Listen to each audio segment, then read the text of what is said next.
So for those who are new to finance, could you break down what a financial statement is and walk us through its key elements? So financial statements may come across as complex to a lot of people, it looks complicated, but a good way to think about financial statements is that financial statements are really just stories told in numbers. So if you could read words, you could read wonderful storybooks like Harry Potter.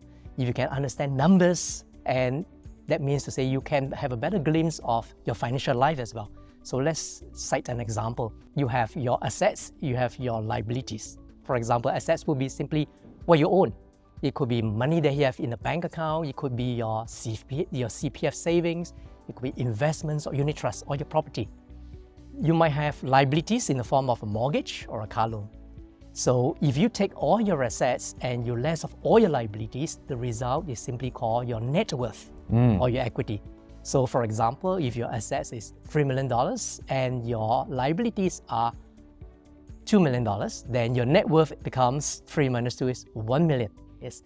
So that when you put it all together, accounting people simply call that a balance sheet. So a balance sheet is really a story of your assets, your liabilities, and your equity.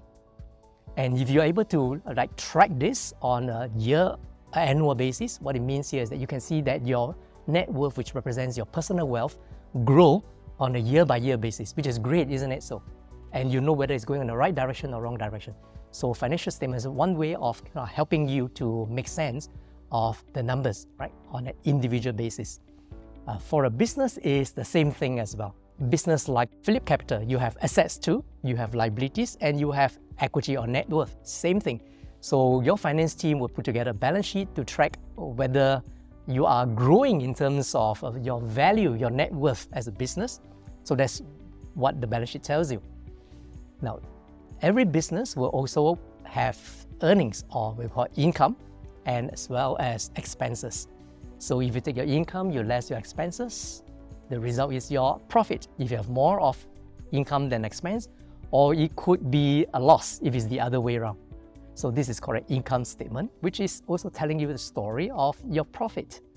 And this is something that you certainly want to focus on and grow, or if you're investing in a business, you want to make sure that this business is profitable. So balance sheet, income statement, that's pretty much it. One more, cash flow statement.